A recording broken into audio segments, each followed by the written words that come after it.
Hey, what's up, Exit the Matrix family? Bob here. Hey, guys, I hope you're having a great day. Thank you for joining me on this evening interview with one of our fellow subscribers, Jason. He's a good friend of mine.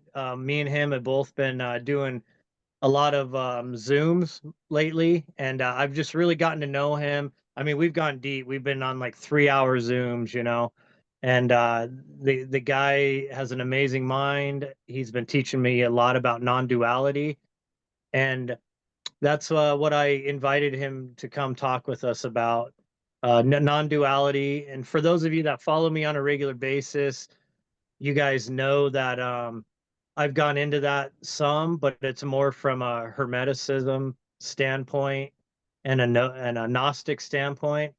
So Jason's been reading other books, studying other books, writers, and he's been going through a process of just an absolute deep dive into non-duality that it's hard for me to keep up even with him because he's so far ahead of me on this.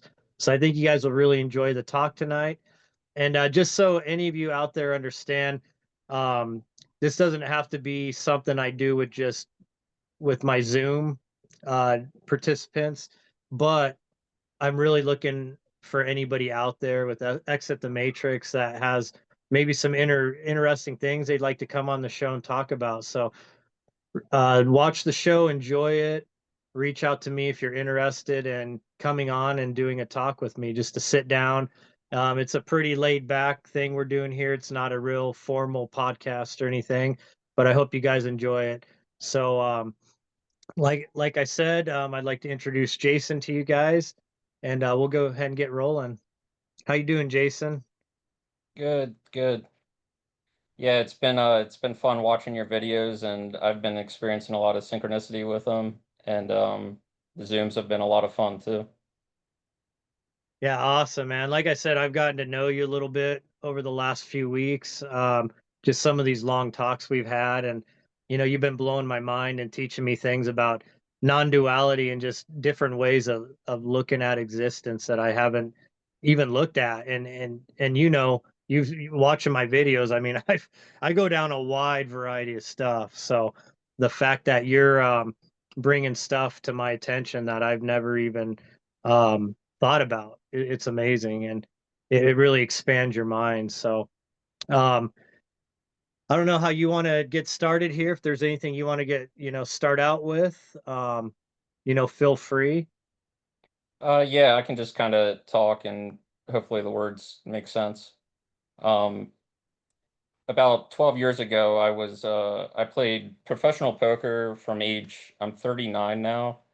I played professionally from age 18 to 35, pretty much.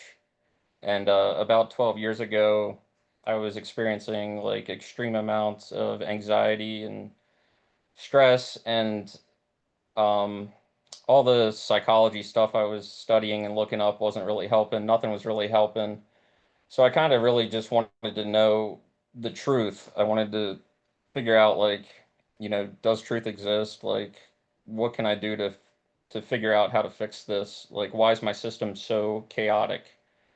And sure enough, almost, the day after, I was looking up like string theory and quantum physics, and as I was playing cards, I noticed something extremely strange because I was operating only off of the concepts of math and, mirroring the way other players were playing.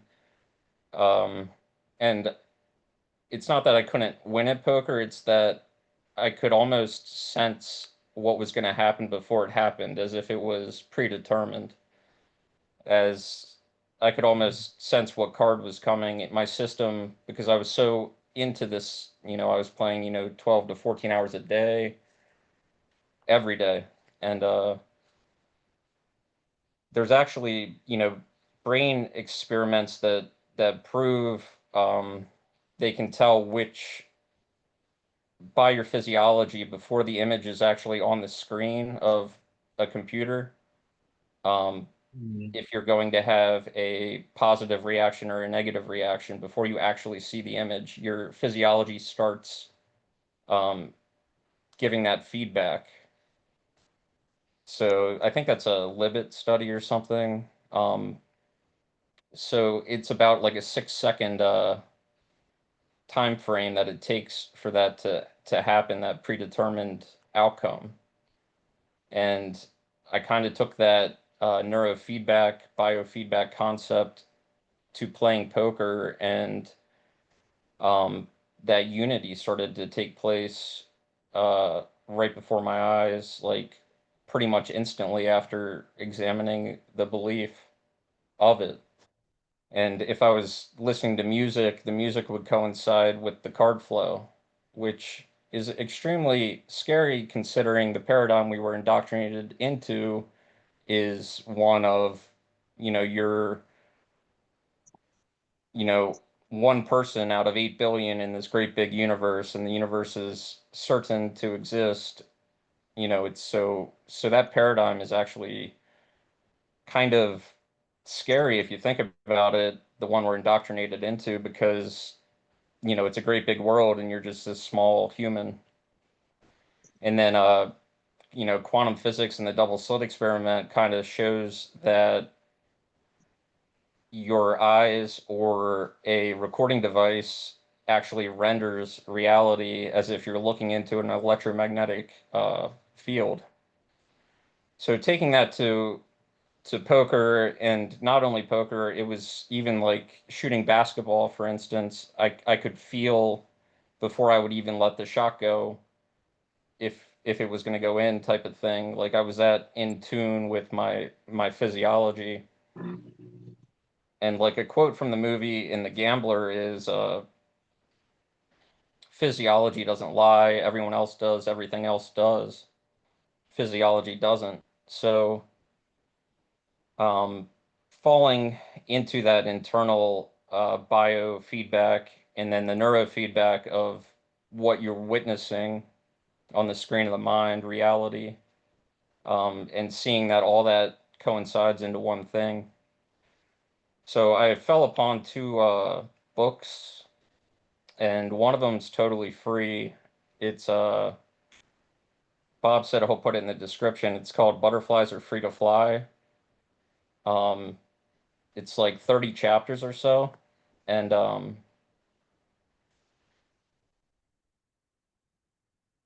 it involves quantum physics and like the waking up process, like breaking out of duality, breaking free of the ego, essentially.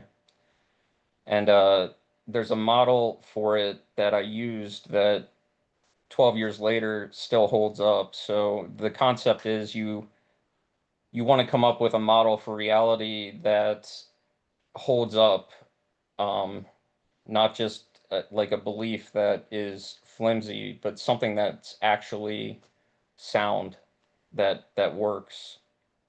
And I'm gonna read from the website the model uh, that he has here, and this is one, the thing I used initially, and it still works, even though I never really think about it anymore because it's been so many years. But um, so I'll read it. The model is based on a careful examination of the results of the most recent scientific experiments, especially in quantum physics. It begins with the premise that that reality we see and experience out there is not real at all and not out there at all. There is no solid, objective, independent reality, but a holographic projection by each individual created inside his or her own head based on wave frequencies chosen from the field and downloaded to the human brain. In this model, it is an infinite I, sometimes unfortunately called by others higher self or higher consciousness, who chooses specific wave frequencies to produce the individual holographic experiences. The infinite I creates a player to be its representative, its avatar, in the human game to whom it downloads these experiences. The player is given enough self consciousness and awareness, what I now call artificial consciousness, to be able to exercise free will as it reacts and or responds to these experiences it encounters from the infinite I. However, as it does so, it develops fears, judgments, beliefs, and opinions, which then impact its perception of the experiences and create limitations and restrictions in its life. Imagine what life could be if parents and teachers and friends didn't instill fears, judgments, beliefs, and opinions into a player growing up. Even though all experiences created by an infinite I for its player are neutral in nature, the player's fears, judgments, beliefs, and opinions cause it to perceive these experiences as good or bad, right or wrong, better or worse. The player begins to resist those experiences it perceives as bad, wrong, or worse, and soon spends most of its time thinking of itself as a victim and trying to fix, change, or improve those experiences. In the model, this is the first part of the human game, which is the dwindling spiral of limitations and restrictions. When it's ready for its player to get out of the dwindling spiral of the ego, the infinite I offers multiple opportunities that often repeat, at least in similarity, for the player to let go of its fears, judgments, beliefs, and opinions by creating experiences for the player that bring these fears, judgments, beliefs, and opinions into the light to be examined, if the player is willing to look. In the model, this is called the second part of the human game. True happiness, ultimate freedom, and peace of mind, the third part of the human game, are only possible when the player can let go of its fears, judgments, beliefs, and opinions, in essence, let go of its ego, and begin to perceive the experiences created for it by its infinite I as completely neutral, and therefore react or respond to all experiences it encounters, no matter what they are, with equal joy and excitement. Letting go of fears, judgments, beliefs, and opinions can be accomplished in any number of different ways. The process of spiritual autolysis mentioned in the book are just two. Most players, however, and most self help and spiritual enlightenment techniques focus on trying to fix, change, or improve the reality out there in order to achieve true happiness, ultimate freedom, and peace of mind. Gimmicks such as the law of attraction, the secret, and so called visualization manifestation techniques don't work, except anecdotally, which has nothing to do with anything the player does. Because a player doesn't create its experiences, its infinite I does. The only true power a player has is its choice, its reactions and responses to those experiences, which it can change at any time by changing its perceptions by letting go of the ego, fears, judgments, beliefs, and opinions. To those who claim we create our own reality, we simply do not and cannot create our holographic experiences. That power lies in the infinite I alone, the only one in the proper position to choose wave frequencies from the field to create the holographic experiences. However, we do create our own perception of reality by perceiving the experiences created for us through the filters of our fears, judgments, opinions, beliefs. We can change those perceptions at any time, even though we cannot change the holographic experience itself. There are other keys to true happiness, ultimate freedom, and peace of mind as well. One is for the player to recognize that it is not its infinite I, but simply an aspect of its infinite I created for specific purpose of playing the human game, and to stop trying to do the infinite I's job, like creating its experiences. The most truthful thing to say about who we really are is that you are a player, not the infinite I.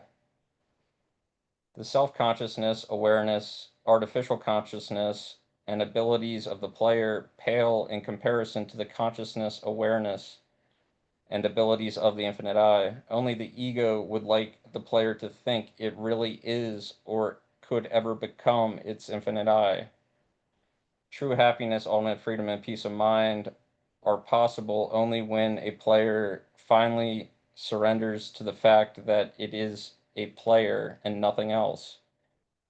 It is totally happy with that and stops trying to be something more.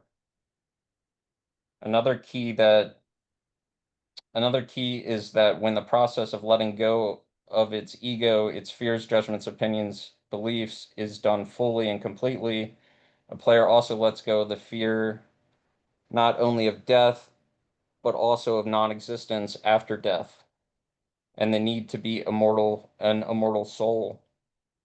Virtually all religions exist as a solution to the fear of non-existence after death.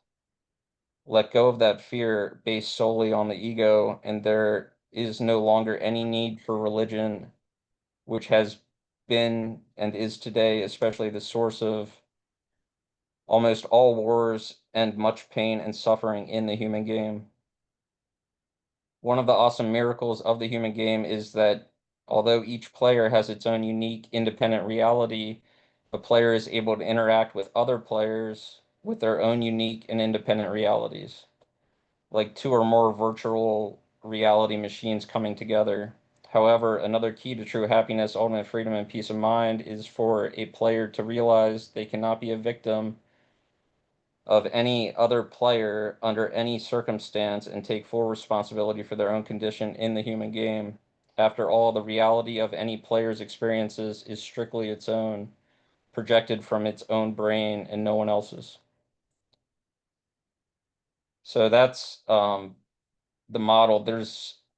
I thought I was going to be reading a different part where it gets into the second half of it. So he kind of describes the first half of the human game as the grind going up the roller coaster, and then you're kind of at that neutral buoyancy zone at the top of the roller coaster where you really experience the no self, and then you go down the roller coaster um, after you have released, you know, all of the attachments. Mm. Yeah. Interesting. A lot of that is stuff I've talked about in the video game theory videos, you know. Yeah, it Um dovetails really well with that. yeah, it's crazy because the the more you delve into quantum physics and this reality, or at least the illusion of this reality, the more it does seem like it is some type of a video game. Yeah, and the CIA released what was it? What's it called? The Where the hemispheres you match, the gateway experience. So it's like they knew that this is how reality operates, and then they told us differently, Mhm. pretty much to enslave us and, make us debt slaves to their money game. Yeah. You know what's interesting about that too is when you were reading that, I was thinking to what a lot of people that have an out of body experience talk about, and that is like once they're above their body, like say they're in a car accident and they pop out of the body, the consciousness that is, Right. it's interesting because they always say that even when they look down at their body, they feel no emotions towards it. They're not like, oh my God, they're not sad, they're not like surprised.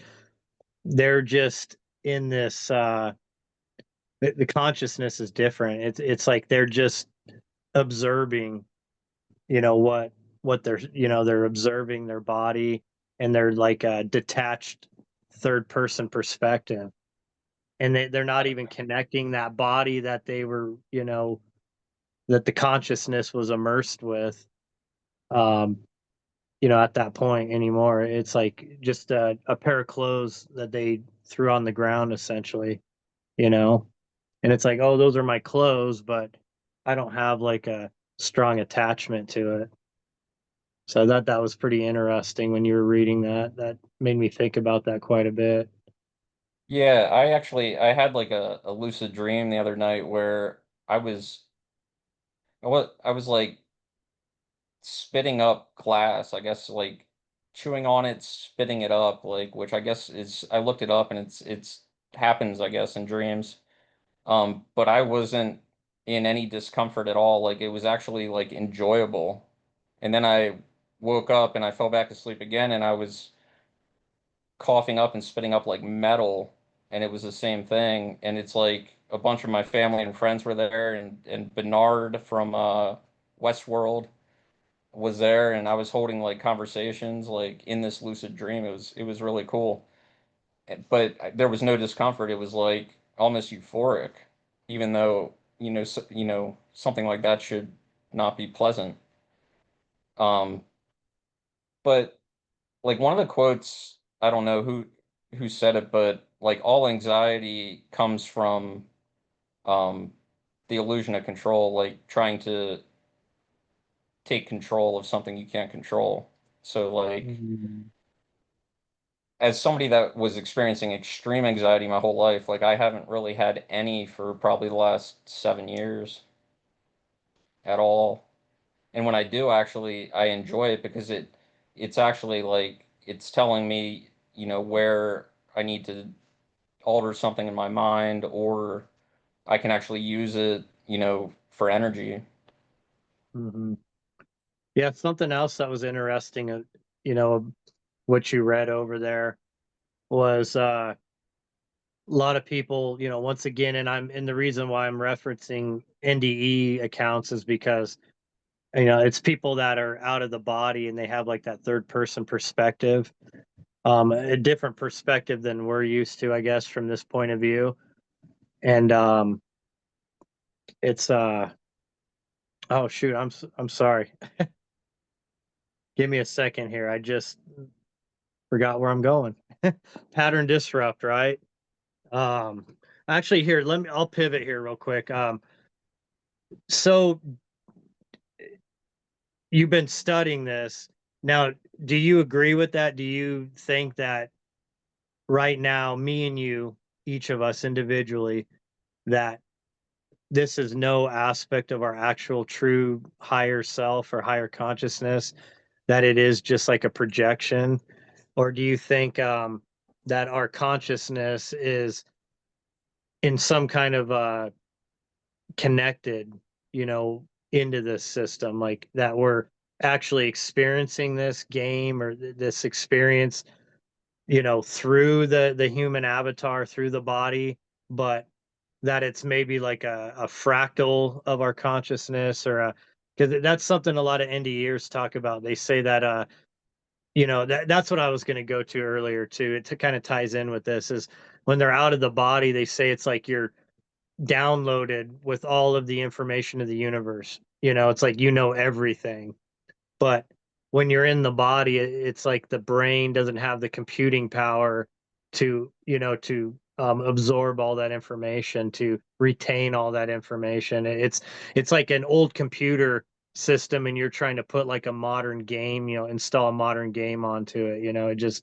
It doesn't have the RAM, it doesn't have the video memory capacity and all of that, computing power to operate it. So it could only maybe download like maybe 1% of the game, because of, it just that's all it was originally designed for, and it doesn't have that capacity. So I guess what I'm asking it, and maybe I didn't understand that part about what you read, but um, from your perspective, and maybe tying it back to the book, do you think that that what you're experiencing is part of your consciousness experiencing it, maybe just a part of your consciousness, or do you think that it is just a complete construct of your higher self, and that really none of your real, your original, I don't, it's hard for me to explain, I'm trying my best here, but Yes. So that none of that higher self is actually truly experiencing it, it's just observing. I hope I made that question okay there. so he creates a totally new word for consciousness or God, the all, infinite, absolute. So all those words, are the same thing. Like the thing that actually exists, versus the self-consciousness that Mhm. doesn't actually exist. The duality doesn't actually exist. The idea of self. doesn't actually exist. It's just emotional attachment that takes place within the human machine or body. Um, Mhm. so kind of what happened with me is I have like a clear division in my mind between truth and untruth. So I comprehend that this infinite I, this consciousness itself, is on the truth side, and everything else is on the untruth side. Um, but on the truth side, what is the job? And then, the untruth side, what is the job of the ego? And I think what happens is we mix up um, the word truth itself, because you come up with a belief and you're like, oh, that's true, but it's not actually true. It's just what's working for you at that moment in time, and then you just add more truths on top of it without actually drawing a distinct line in your mind between truth and untruth, between what exists and what doesn't exist. So yeah, I mean, I see it as an individual gameplay, but I can easily believe I'm sharing it with other people as well, because it's so easy to fall into that. And I think that's actually like super awesome. Like all the basic stuff of life that I didn't pay any attention to because I would have my own goals or whatever growing up. Like I just can appreciate like anything that's like 100% like natural, that is, it just appears as pure magic because you can't come up with any explanation for it. Like it's extremely real, but like, is it true, type of deal. But yeah, drawing that line in the mind between truth and untruth is kind of how that works. Hmm. Interesting. A lot of what you're talking about, and I'm not even I'm not a Buddhist, and I'm not really even into Buddhism a whole lot, but a lot of what I've read about Buddhism and the teachings of Buddha are actually lined up with a lot of what you're talking about. It's Yeah, it's in a little kind of bit of like it too. Yeah. tapping into the subconscious isn't the easiest thing to do. Like that Zen Hmm. mode is kind of what I was doing at the computer. Like it, all of a sudden, like, playing proper poker became like a background, like elevator music, essentially, to getting to the strict details of the details within the details, tapping into your own subconscious and, rewriting it or watching it rewrite itself. Just the awareness is all you can do, is observe it and try to be as honest as you possibly can, in that state, that deep focus. But yeah, tapping into the subconscious to deprogram it and wipe it, essentially, so you can reprogram it, because the first half of the human game, like it's saying, that works off of linear thinking, not quantum thinking. You know, if you imagine the mind like, thinking in terms of a storyline, a personal narrative, that's how most people are operating. And what happens is that constricts upon itself, because like you were saying earlier, we only have so much capacity to hold data in our mind before that entropy takes place. And then it's kind of like a big bang, and that's kind of what, the other books refer to as the event horizon, when you see clearly that um reality is not out there, like it's internal, everything's internal. Like the mind is, it's not out there. Consensus belief, what everyone believes, falling into alignment with reality or the simulation or life or whatever you want to call it, that's a different game that takes place after you um integrate your own self-consciousness. You allow consciousness to permeate your self-consciousness, the truth to permeate the lies. And it's a leap of faith after you cross the event horizon when you're like, okay, enough's enough, like truth or bust, no more lies, no more bullshit. Like truth has to exist, because saying it doesn't exist, now you're saying truth doesn't exist, so that's a nullifying statement. So what do you think the whole point of this is then? Why do you think we do this? Why do we play this game? I think, uh, like you were saying, the when the NDEs leave their body, and it's just everything, that field that he talks about, where consciousness chooses your reality from the field, and then it gets projected out there for you to perceive. It's infinite, right? Like, so when it comes to meaning or a point, there isn't one, because the ego is the thing that makes up meaning, or makes up, reason, like tries to make sense of things. That's all on the ego. So you're not going to ever have true meaning, or true any, that type of thing. But what I'm taking notice to is, it's so much better to not to have the ego completely tamed and in the background, and only there if you need it, because reality itself, with all these minds, like everyone's looking at their own independent reality and getting their emotional feedback, and everything's working perfectly. So this absolute perfection is visible if you're willing to see it. The only thing that can make it, you know not perfect, is the ego obstructing the vision or the observation of it. And that victim mindset, like, rationally, yeah, like, of course we're going to fall into that, because death is on the table, and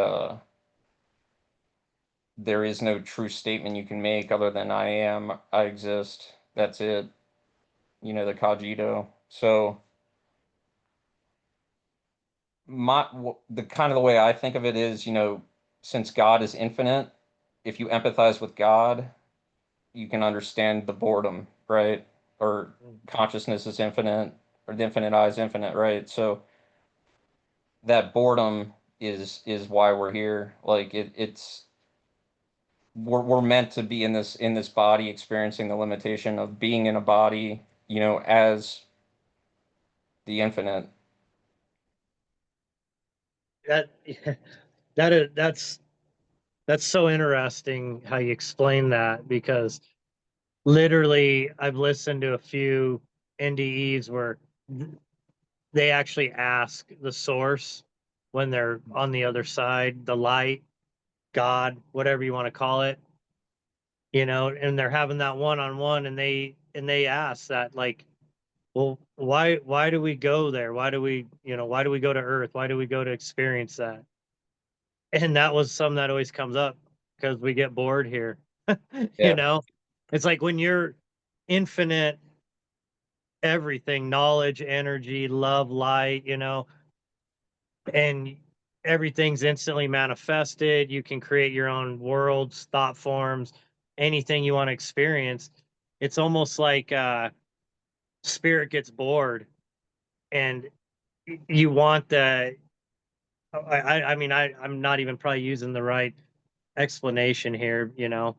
I guess I'm using it from the point of view of, being in this human avatar, but it's almost like you get bored, so you create games to go experience something different, and to experience what you can't experience in the higher dimensions, at a higher vibration, because essentially that's what the higher dimensions are. It's just they're higher vibratory realms, and you can't really experience that low energy, that, like, the negative, evil, whatever you want to call it, darkness, because that vibrates at such a low frequency.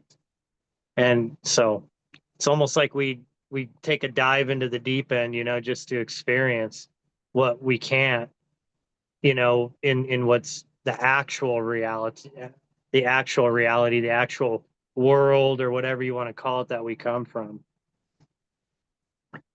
Right. So if you take like Alexander Pope, so his little quote is, all nature is but art, unknown to thee, all chance direction, which thou canst not see, all discord harmony not understood, all partial evil, universal good, and spite of pride, in erring reason spite, one truth is clear, whatever is right. And the only thing that I would say in that quote that he probably did not want to put in there is partial evil. Like, to actually see the perfection, you'd have to really comprehend that the most evil of evil is right, which I comprehend that no human mind wants to do that, including me, but you almost have to trust it because it adds up logically. Yeah. Something a lot of people struggle with, especially, being brought up, in a religious household or such, being part of a certain faith. Because pretty much all faiths, religions, they teach morality, or at least a certain degree of morality and all that.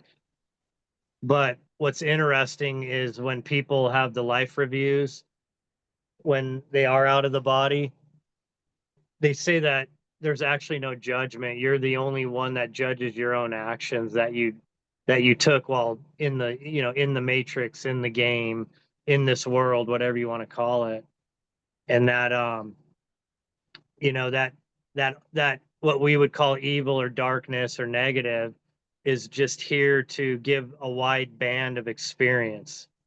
you know it's kind of like if you go play Grand Theft Auto, for instance, right? And in that game, you can do all kinds of crazy mayhem, right? You can run people over and do all kinds of stuff that you normally wouldn't do in this realm, right? But it's because that's like a video game, that's like a simulation that was created so that the mind can go delve into that simulation. But when you're in that simulation, you're not, you have the freedom to do what you want in it. But when you shut off the game, when you put down the controller, if it's a VR type game, you take off the headset, whatever, you're not going to get judged or go to hell for what you did in the video game, right? Even though it in within the confines or the programming of that game, it was evil acts you were doing or negative, right? So I guess like on a larger scale, that's essentially what NDE accounts have talked about too. And the only people that ever experience hell, when they leave the body, are those that have been programmed and indoctrinated into that belief system while they were here on Earth. And so they're like expecting to experience that. So it's almost like when they cross over, they experience that thought form and they go into that like creation. And they do have like this experience of hell and demons and the devil and all that. But what's interesting is all they ever have to do is say, I don't want to be in here. I want to get out of here. Help, somebody help me, Jesus, whatever, archangel. And then all of a sudden it's like, boom, like in the blink of an eye, they're out of that hellscape, and they're back in the void, or they're back in, one of these other rooms, or, libraries or cathedrals people talk about on the other side. So, I just find that kind of interesting. I don't know how much that ties in with this exactly, but there's a lot of similarities for sure.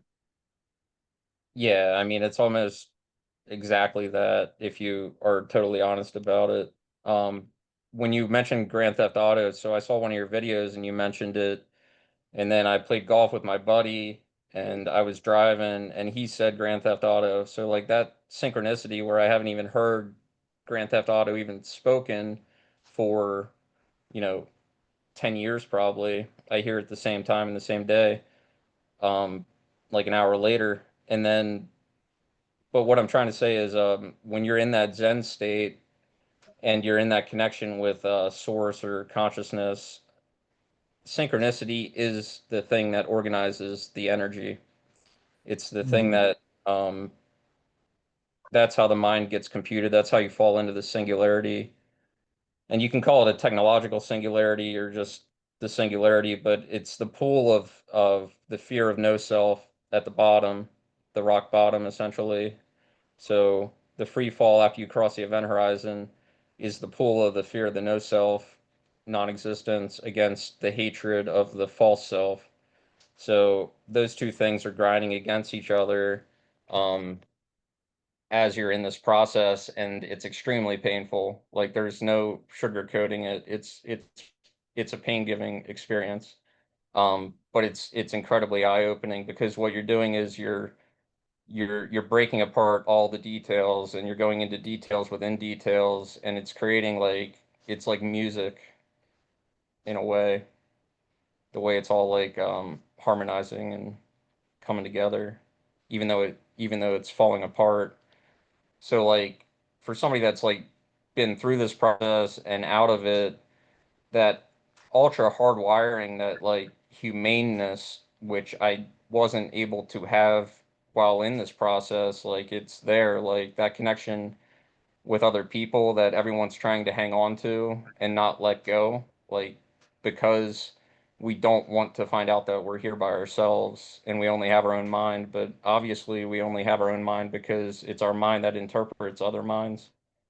Um, Nobody wants to, to release that connection to friends and family and stuff, but you actually like if you are able to get through it and stay alive, because the human machine's hardwired to survive. Like that's one Mhm. of its, components. Like, yeah, the option to leave is there, but then what, right? Like you don't know. So that fear alone can, keep someone from, leaving.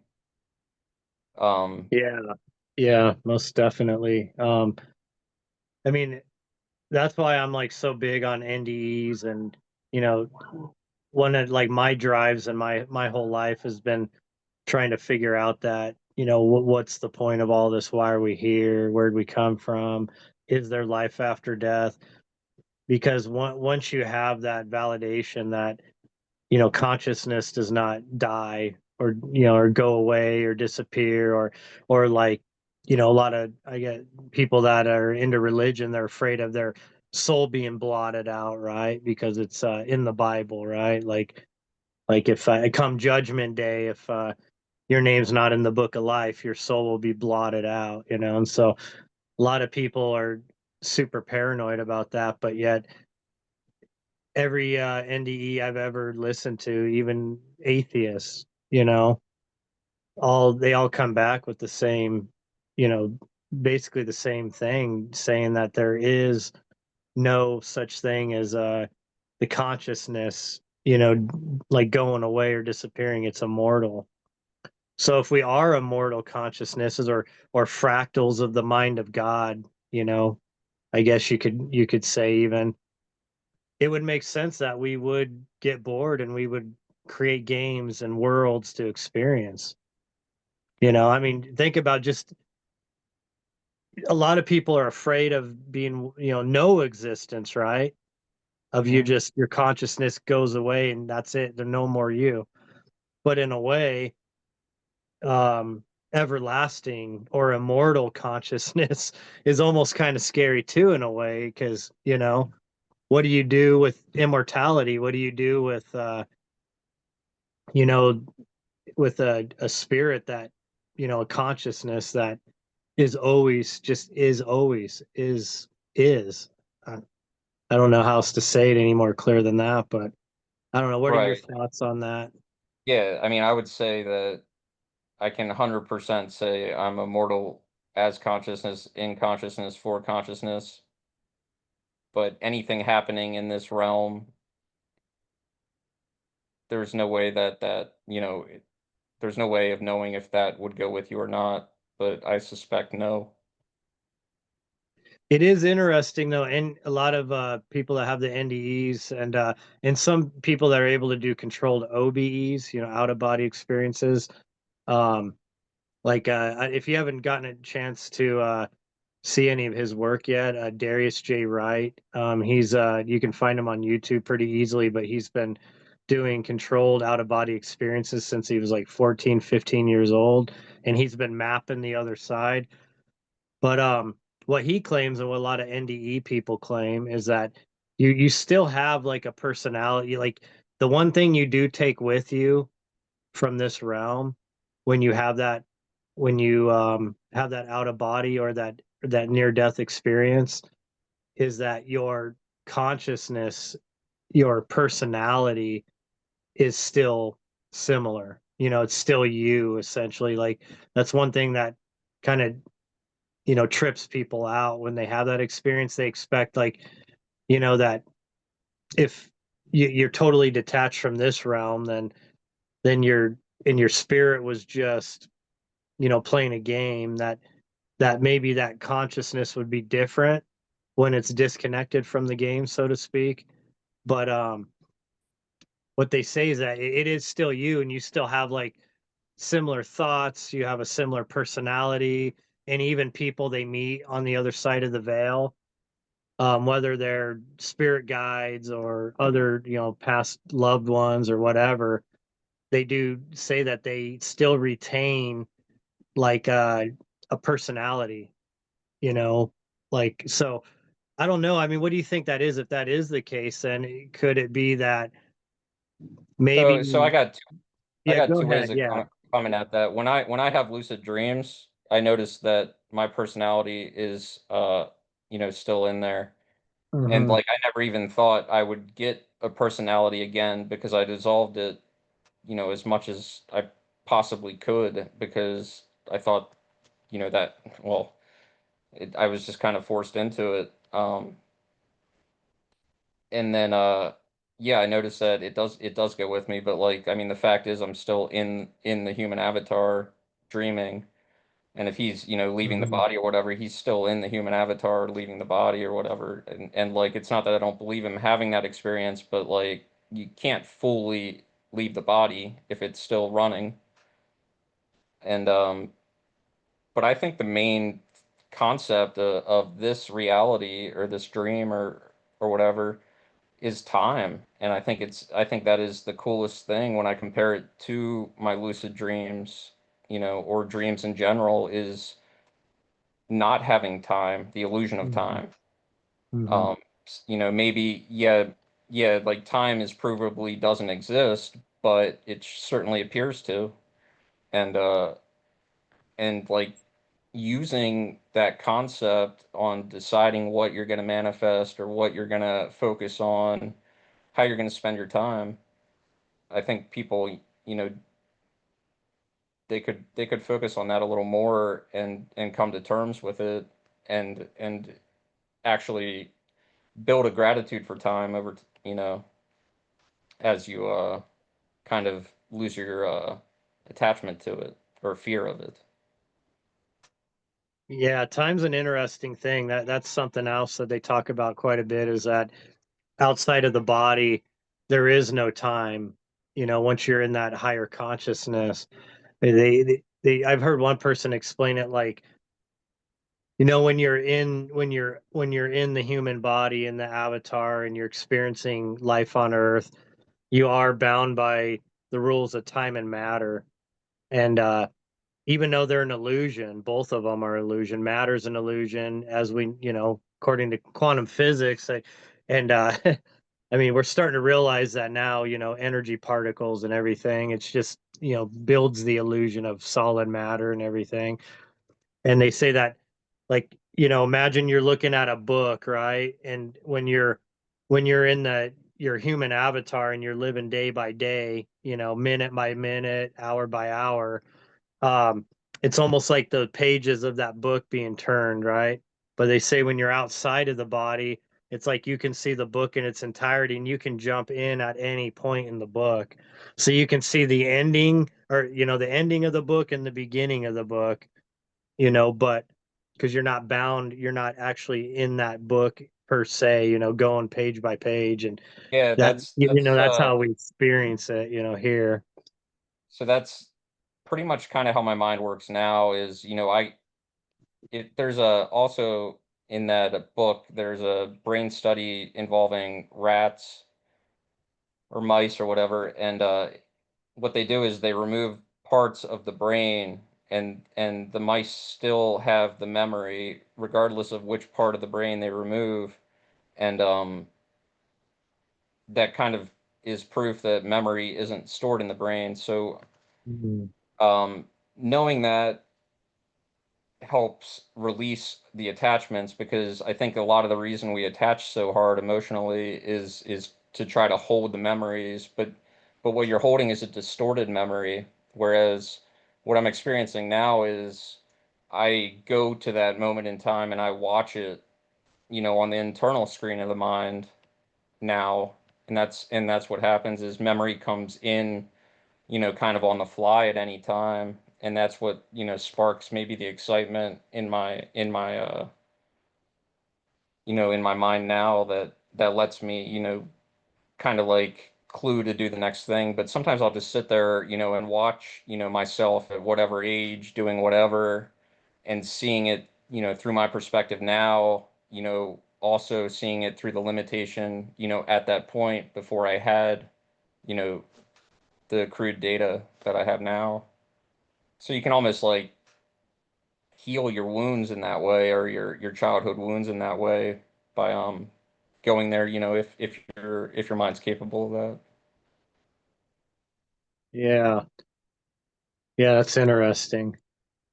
Wow. I mean, we're taking everybody on like a deep deep travel here, huh? I mean, this stuff's fascinating.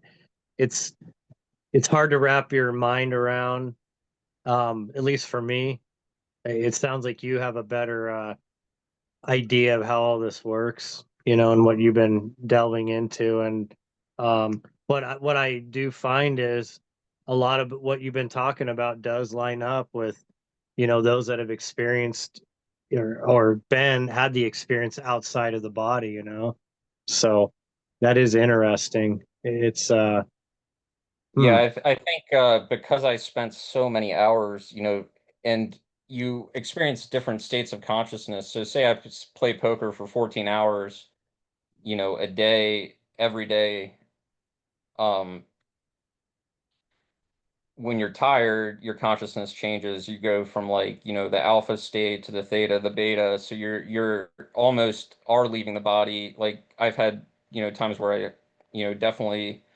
I remember when I moved to Mexico the first night I was there, I played poker and I was so out of the body. I was just watching. I was like playing like 8 tables at once, and I won every hand for like 5 consecutive hours, and I wasn't even there. I was just watching, but I was like experiencing like spiritual warfare like outside of the body, and my wife was sitting next to me. Like it was just surreal, but um, yeah, I mean, releasing the illusion of control is it's scary, but it's incredibly magical, that Zen state. And I would actually hmm, get into, question answer constantly, where I would ask a question and then I'd click the mouse, and it would say, my mind would say answer and then click, and then whatever happened would be the answer, and then I would go back and ask the same question, answer, ask the same question, answer, and it would verify, verify, verify. hmm. One of the questions I asked was, is this a computer simulation, down to the smallest detail? Like, and it would say yes. And then, I could ask it any question essentially, and it would give me the answer. Yeah. I mean, I I find it harder and harder anymore, not to find any contradiction to the fact that this is a simulation, a type of, video game, a type of planned experience. Now, what are your thoughts on, and the reason I keep, going back to NDEs and all that is because what I'm trying to show everybody here is that there is a correlation to what you're teaching here and what people that have been out of the body are experiencing it. But what's amazing is that through your research and the books you've read, you've been able to figure a lot of this stuff out without having that out of body, Well, I guess in a way you did because you're able to kind of get into that third person perspective. But as far as like being totally out of the body in the void, whatever, outside of the construct, um, I find it interesting that there's a lot of parallels in what you've been talking about, lining up with what people have experienced when they've been outside of the body completely. Um, and just one thing I wanted to, I guess, kind of mention, and at least this is what people have explained, and that Darius guy I mentioned earlier that does the controlled OBEs. Um, as far as like what holds our consciousness here or what connects us to the higher dimension, it he was explaining it that the heart is like a toroidal field. It creates like an energy field that essentially that's what like holds your spirit or your consciousness in this body. And it's weird because when people pop out of the body, a lot of times they say it actually sounds like a pop. I know that sounds weird, right? Pop out of the body, but they say they hear a loud pop and then boom, they're out of the body. But he was saying that when he was learning to, when he was first doing these um, OBEs, is that he noticed fear was what would drag him back to the body. Hmm. Like when he'd look back and you see the body laying there on the bed, you get that fear, like, oh my gosh, I'm out of the body. And it was like right away, it's like that toroidal field, the heart would like it would palpitate a little bit and it would pull the spirit back in, the consciousness back into the body. And so what he talks about is you got to learn how to like slow your heart down. Um, to like almost like where you're almost in like a sleep paralysis state, and then that's when the spirit, the consciousness can exit the body. And as long as you hold that fear down, even when you're not in the body but when you're out of it, because you are still connected in some way, which you alluded to. You said, well, he's having these experiences but he's not completely separated from the body, right? Like the silver cord some people talk about or whatever. So I think that makes a lot of sense with what you're talking about earlier. I just wanted to connect that. And then something else that's explained is that like the brain acts like an antenna. It's like you said, it's your consciousness isn't stored, or memories and all that aren't stored in the brain per se. It's almost like the brain is just like a transistor. It's like a radio, so that picks up frequency, and Hmm. it kind of thoughts and um memories and all that. It's almost like it gets sent back and forth, like a radio wave, which is interesting because a lot of like famous scientists like Leonardo da Vinci, Tesla, a lot of these guys, they talk about getting, and Einstein even too, like they say that these inventions or these thoughts they can come up with, like these formulas, mathematical and all this, they they always say it doesn't come from them, from their brain. It's almost like a download from an outside source, almost like Right. their brains are, a antenna, and it's receiving that information. And it's like all of a sudden they just get downloaded with it. So anyways, I kind of went down a lot of different roads, but I was just kind of connecting some of the dots with what you're talking about there. So Yeah, I mean, what I noticed especially recently, like, well, in the last year is just the alchemy of the body. Like, my heartbeat is always extremely low, soft, like infrequent, quiet. I like almost always, and then if I do exercise or whatever, I notice that I don't have endurance because once that gets going, it gets extremely powerful, and I almost get worried that, something could happen. Um, And then when I was listening to the Emerald Tablets, that's when I really felt like my soul got Mhm. shook loose from my body. And yeah, like right in that state, right before you're about to fall asleep, like that's when a lot of magic can happen, Mhm. on the internal screen of the mind and stuff. But I had some wild stuff happen throughout. Like there was one night where I was and I was, I did have, a decent amount of marijuana throughout my experience and a decent, and I was also using Adderall, and those two things mixed together can create psychosis. But like within that psychosis is a bunch of synchronicity and magic that takes place that only you're gonna see and no one else will, and you want to go tell everyone, but it's not gonna make any sense. Mhm. So like if you do dabble in that stuff, like take breaks, take long breaks is my advice, and I wish I would have had that advice. Um, because you really feel like you're going somewhere, that something's going to lead to something, but really all that's happening is that entropy and that singularity, um, that oneness, happening is all that's really happening. It's a gateless gate.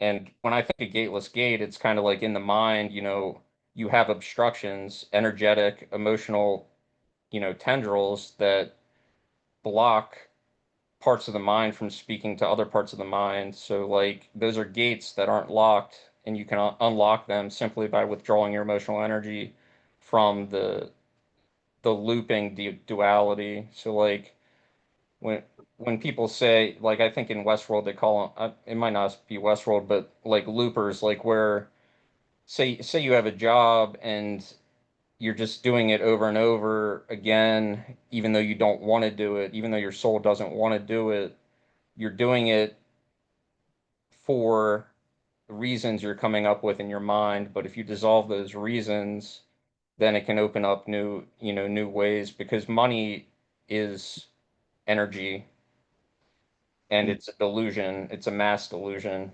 It's not even real. It's a construct that they made, and we all believe. And emotional energy is the only energy there is that we have to work with. And wherever we place that, if you think how a laser beam works to create a hologram itself, like you have that laser beam in your mind, and if you laser focus on something really, really hard, that laser will go right through it. Mhm. Whereas if you, zoom out and make that laser like, see the whole world at once, now it's like, a lamp instead of a laser focus. So, learning how to control your emotional energy and where you place it, I think is pretty much the end result that people are looking for.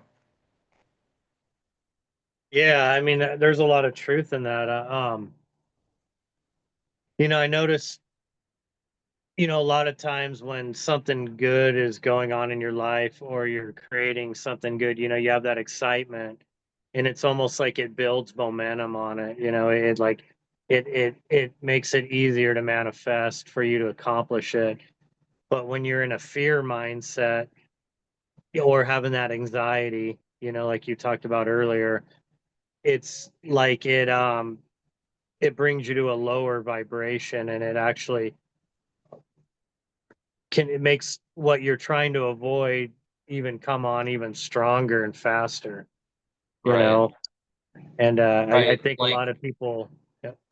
that's kind of like that state of neutrality where you're in the middle of the two hemispheres, going at it. Like most people are really trapped in left brain where, the analytics take place, and right brain's the creativity,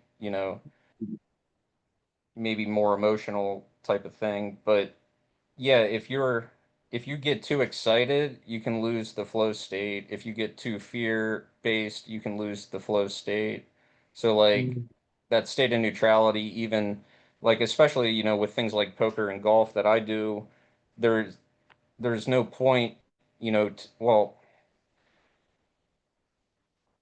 to ride the excitement or try to recreate the excitement later. Because what happens is you do something over and over, it's going to be less exciting each time you do it again and again. Even a new job can be exciting, for the first year, and then you try to recreate it as exciting, or try to convince yourself, or use affirmations and stuff. That's not really going to work, because I think when I was reading about the true happiness and stuff, that's just basically health. You know, it's like our God-given birthright to be healthy. Um, the indoctrination made us unhealthy, and then all the fears of disease. Like I don't think there's a disease I didn't have at one point. Schizophrenia, psychosis, autism, like all those. Like I feel like I got through all those diseases, on my own, without medication, without, seeking other people to help. It's just kind of part of the ride. And then what happens is, people get spooked, and then they go see a doctor, and then they get medicine that gives them that actually creates obstruction in the mind. Oh yeah, that's the problem with Western medicine is you go to a doctor and they do some kind of scan on you and they find like you know, a dark spot or something, or a lump. And they go to the person and say, "Oh, you got like 2 weeks to live," and then a lot of times that person will go in 2 weeks, you know, Oh because yeah, it's just like the belief now that alone. that thought form's been created, now their mind fixates on that, and Yeah, and the fear words drives words it. are Yeah, to, spells, essentially. So people got to be you know, careful with their words. I mean, because you they're know, powerful. We're all reading scripts for each other at any given moment. Like that's also in that book, that any script anyone's reading for you is meant for you in your mind alone. You know, to process. And yeah, if we're just in the, theta wavelength, that's kind of how they indoctrinated us. That's also in that CIA gateway experience, is, just riding the bus puts you in that wavelength to basically be hypnotized by the school system when you show up. mm. Yeah, I mean, so much of our world is designed to utilize our energy for the people that understand how the game works, and maybe they have more nefarious they have more nefarious plans or whatever. They understand how to put us in a fear matrix, and they know how to, you know, as a group, to get us to essentially manifest their desires, by controlling and manipulating our emotions and our energies. And I mean, it's crazy. I mean, almost everything is designed um to, I don't know if it's to take away our power. Do you think it's maybe it's all designed to continue to trick us that this Um, is I reality think, when it's yeah, I not, think, you know? the whole game is deception. So yeah, Yeah, yeah. I mean, and then you have people that know how, things work here, and then they're deceiving the majority, the masses, into a lesser paradigm of how things don't Mhm. work, a belief system. Yeah. So I kind of used empathy toward the villains. It appears, psychotic, to people, um, really encased in duality. Like I would appear psychotic, like not actively, but just like atheist, like whatever. People like to label things, right? They want Mhm. to instantly label something instead of like taking the time to understand it. But yeah, I mean, when you're empathizing with the villains of the world, like, how are you gonna, outsmart them, or beat them, if you don't dive in, to the way they're functioning, because they're in a duality as well, and Mhm. they're just playing their role like anybody else. Yeah, yeah, that's wow. Yeah, that's interesting. Um, so what are your thoughts? So if this is a game, what are your thoughts on I guess if we were to go back into like ancient texts and all that, like the Gnostics, they talk about the archons. They're like these energetic, kind of like almost like the watch. It's like their version of the Watchers, right? Like in the Book of Enoch. Of course, you have the biblical angels, the Muslims, they call them the jinn. You have the like the Sumerians, the Anuna, the Anunnaki. In the Bible, the Elohim. And just so those of that are out there don't understand, Elohim is not God. Elohim is the gods, the shining ones. So, um, do you think that perhaps there are people, or maybe not people, but energies or consciousnesses that play the part of the game masters? Like if this is a game that spirit created, that consciousness created, then are there consciousnesses that are essentially the game masters, that they manage the game? I don't know. What are your thoughts on that? Or do you think Yeah. that it's just So us, just your consciousness? So, like, jokingly, when I was first going through this, 10 years ago or so, I would say Cartman runs my brain, from South Park. But then a year ago when I was in St. Petersburg, I was actually having like visualizations of, a demigod one level up, programming my mind. But then I say to myself, okay, well, that demigod has to have the exact same truth that I have. So it's turtles all the way up, all the way down in terms of, gods or who's minding the minds, you know. That demigod has to have the exact same truth as me. I might have, a more limited existence, but the truth doesn't change. Like that's the beauty of truth itself, is it's immutable, it's absolute, it's the all. So you can trust, you can invoke a lot of trust in knowing that. And then you Mhm. can also observe that through, like I said, synchronicity is the organizing principle of emotional energy. So do you think it could be possible that there is kind of like a grand consciousness that manages this game? Not, I'm not talking about the creator of all, God, the source, but like maybe like a demigod. Have you ever read the Nag Hammadi scriptures before? The No. the Gnostic. So they talk about this demiurge, Yaldabaoth, and I, for anybody that's never read the Gnostic writings, I mean, it's literally like reading like the Matrix. It's crazy. You have this demiurge. He's like the god of this realm, of this world. He claims to be the god of everything, but he's really just this like petty demigod that found himself alone in the cosmos essentially. And he thought, well, I'm the only consciousness here, I must be God, right?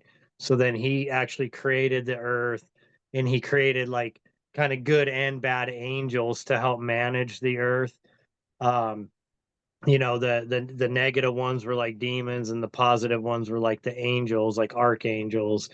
And then he has these like this archon race that's like they're kind of like the demonic ones, that they manage the energy in this realm. They manage consciousness like human beings, like um so they're almost like the Mr. Smiths in the Matrix, right?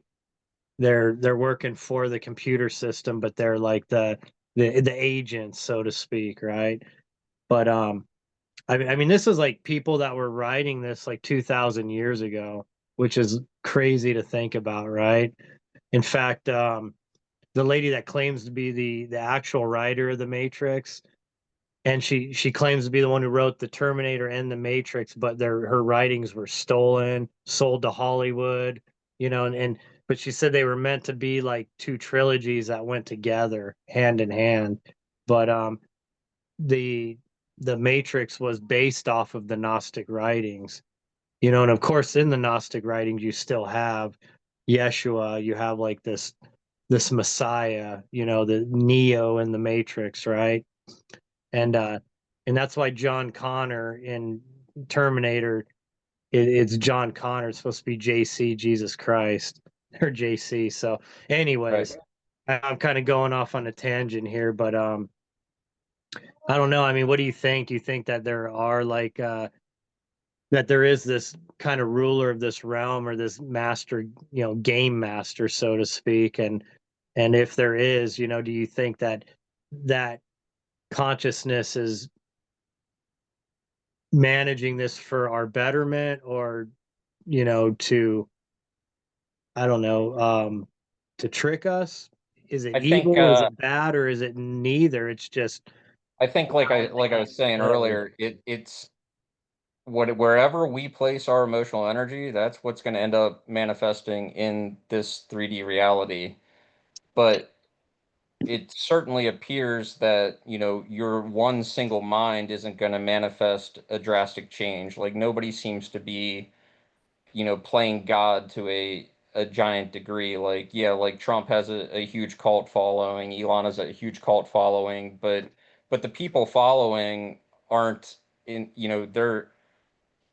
they're boring. Like you can almost predict exactly what they're going to say in the comments, like just something from their duality and their victim mentality or their judgments.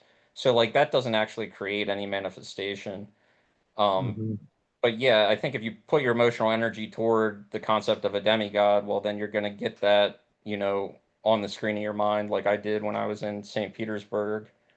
Um, and then yeah, so whatever,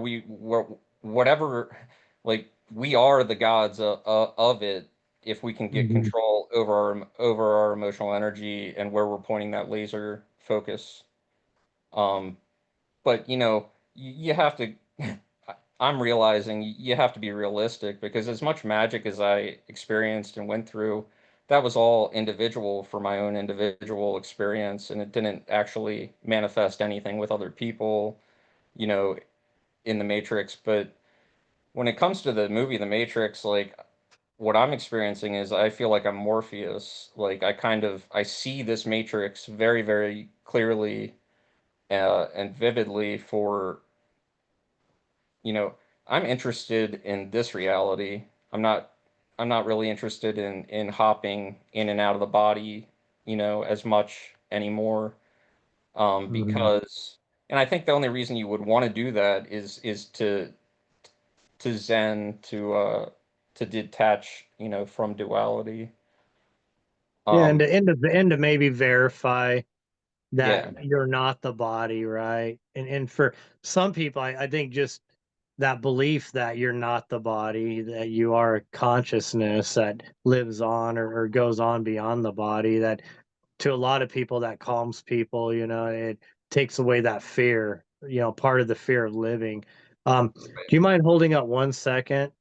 And to anybody, to subscribers, followers, watching this video, sorry, my son got home and he's in the house like carrying on right now. I don't know if it's coming over the speakers, but I'm gonna go tell him to quiet it down real quick. So sorry for the interrupt. 1 second.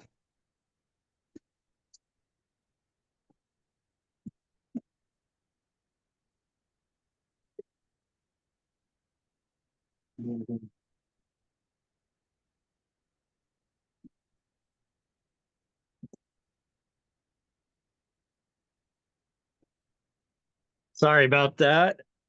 Sorry about that, Jason. Sorry about that, viewers. And also, I wanted to apologize. There's been like a lot of noise tonight, or today, I should say, this evening. Typically, like we live on like an acre and a half. We got some separation. It's usually pretty quiet here, but the neighbors down the road were having a party earlier. It sounded like a birthday party. Tons of noise, and then my air conditioning unit keeps kicking on and off. So sorry, folks. This is exactly why I was trying to get a studio built in my basement, but it's what we got to work with right now. So I hope everybody can allow that for what it is. But and my son, he wasn't aware that I was doing a video out on the patio, so he knows now. So sorry, Jason. I don't know if you heard him, but he's playing a game and he's kind of carrying on in there. And so, in case anybody's like, what is all that weird sound in the background? But it hasn't been the quietest background here, so I apologize for that. Yeah, no problem. Since it's been a while already, I can probably finish this up because there's the other set of books, and then my Facebook I made public, and I'm finished on Facebook, so it's like done on there. Um, what I've put up. So the other books, it's this anonymous writer that nobody can actually find, and he's been writing for like 20, 25 years now. Um, and it's the most incredible writing, like by far. It's incredibly detailed and intelligent, and it's all truth or bust, like non-duality stuff. And so you're gonna put that in this description as well.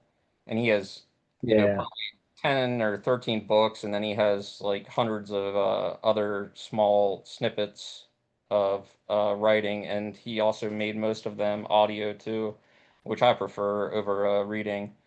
And because I would actually listen to his books while I was playing poker, and then it would coincide with the screen with the cards and stuff too, which was pretty magical.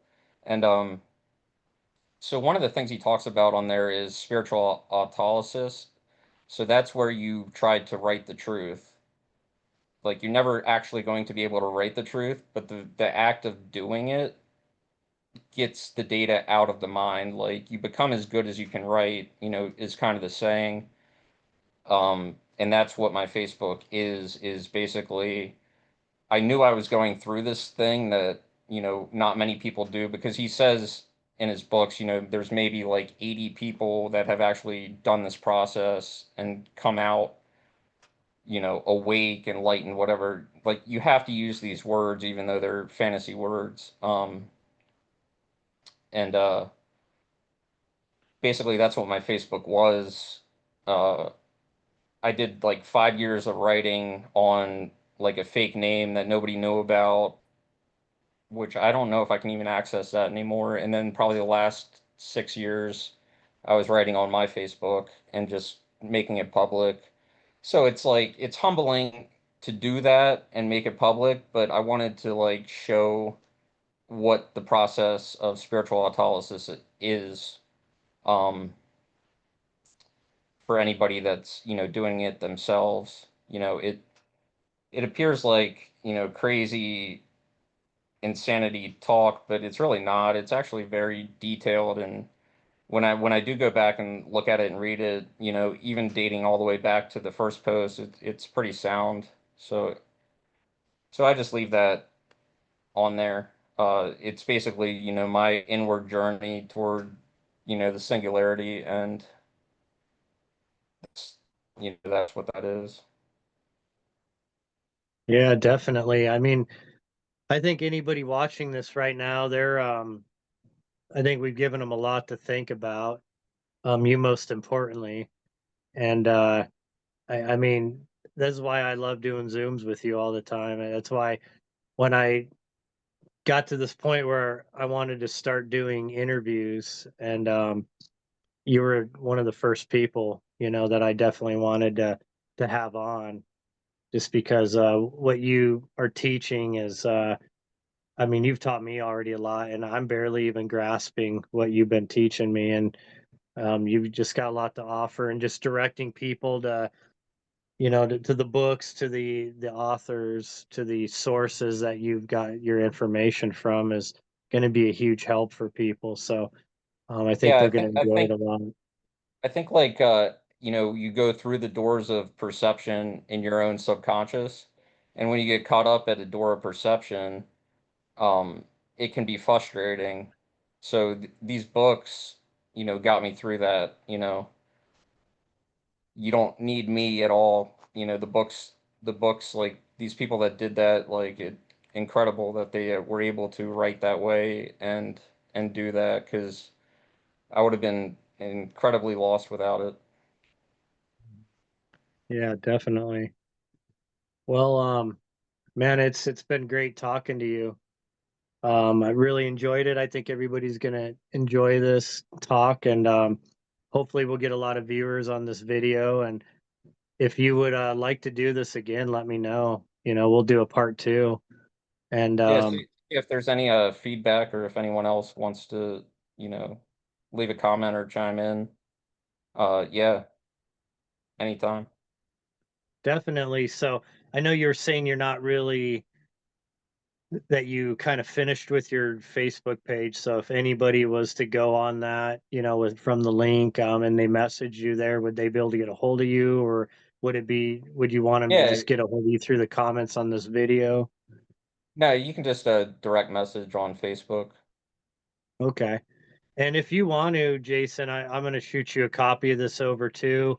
Um, I'm probably going to add like some thumbnails and maybe an introduction and stuff to it, but I'll send you a raw copy of the Zoom video here. So, if you want to, you can also. I don't know if Facebook. It seems like Facebook now won't let you post like long videos anymore, though. I know when I still had Exit the Matrix, I was struggling to do that. It would only let you have long videos if they were lives you did, and it ought to, kind of like uploaded to Facebook as you did it. But it's like they weren't letting anything over like 10 minutes be downloaded anymore to Facebook. So I don't know if you'd be able to put it on your Facebook or not, but you're certainly welcome to do what you want with your copy of this. So Yeah, I might do that. And I think the Butterflies book is free from the website. You can download the audio or the PDF. And then the Jed books, Jed McKenna books are from that website. You can buy them for hard copies. But I know his first book is on YouTube, the audio for free. So maybe I'll give you that link, his original book. And okay, that's awesome. called Spiritual Enlightenment, the Damnedest Thing. And I think he wrote that, it might have been over 20 years ago, but it's a Oh great book. wow.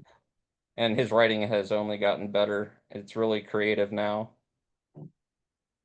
Nice. Yeah, definitely. I'll probably leave most of my normal links and stuff off that description. I'll so that way I can make sure we get all of the links you want in there for everybody.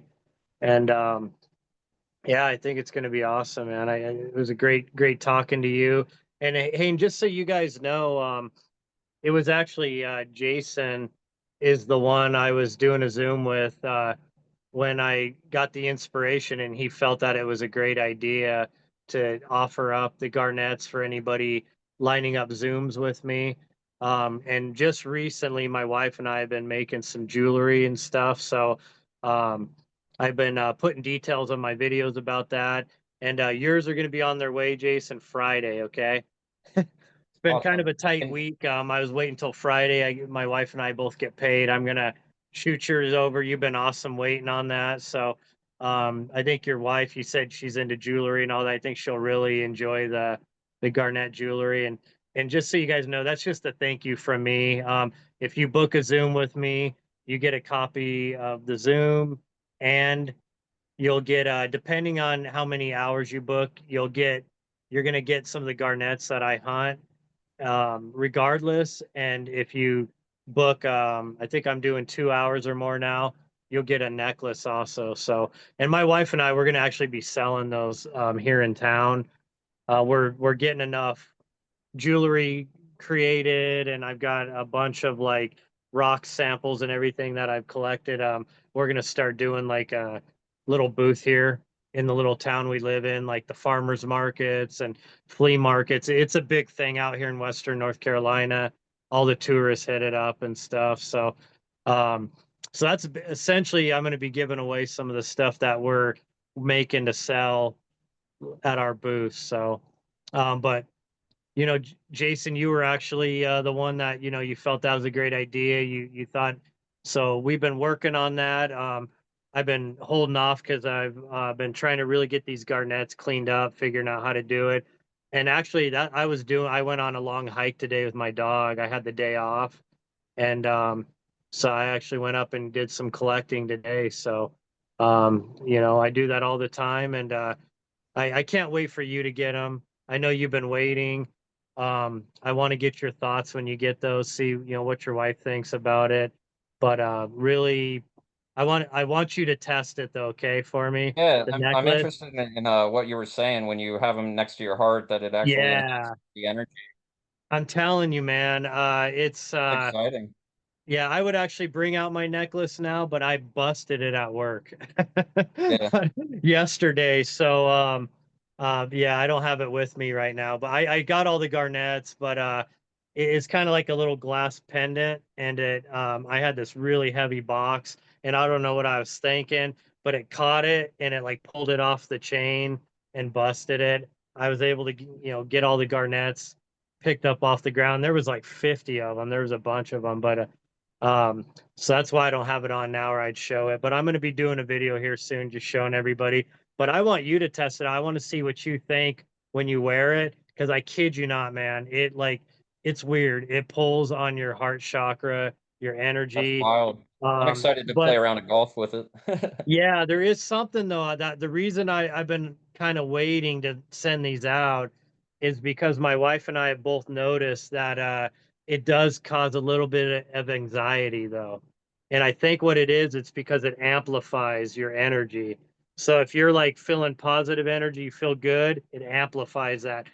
But if you're feeling a little fearful, a little anxious, it amplifies that too. That's kind of what So marijuana does. Yeah. yeah, yeah, exactly. And so that's the only thing that I'm struggling a little bit with releasing these right now. But I think I still need to get them out because I think it's going to be a great gift. I just want people to understand that. Though those that do Zooms like you do with me regularly, I want them to understand that these are super powerful. And we're still beta testing them, my wife and I. And so I want to get, you're going to be the first one that gets it because I want you to beta test for me too. You're somebody I can trust. I think you can handle it either way, right? And give me Oh like a yeah, straight yeah. up appraisal. And you may not feel anything, but you may feel more than I do and my wife. But my wife used to be well, technically she still is a Reiki master. So, she her the attunement she's been through and all that, the fact that she without me even saying anything was noticing right off the bat too that there was something weird to these things. And I don't know, maybe it's just because they're rough, they're not commercialized, they're just like straight out of the river, little bit of cleanup with some Dawn soap and so they're, it's almost like they're unmolested, you know. Yeah, you might have found something really cool. That's amazing. Yeah, it's cool, man. So Friday I plan on sending yours out and I'll give you a picture or I'll send you a picture of everything before I pack it. And I kind of want to see how long it'll take the mail for it to get to you and everything. And yeah, I want you to beta test that for me too and see what you think. And for anybody out there interested, hit me up if you're interested in those Zooms. And also anybody out there, if you would like to guest appear like Jason did today. Now I invited Jason, but if he would have reached out to me saying, "Hey, I'd like to come talk on your YouTube channel," I would have like right away been like, "Yeah, let's do it," because Jason's awesome, as you guys can tell, and he's got a lot to teach. And so yeah. Anyways, I hope you guys all enjoyed it. I'm gonna go ahead and sign out here for everybody. Jason, I'm just gonna stop the recording here, and then we'll head out here quickly afterwards. But Exit the Matrix family, thanks for joining us here. I appreciate you guys. I love you guys. I'll talk to you later. Okay.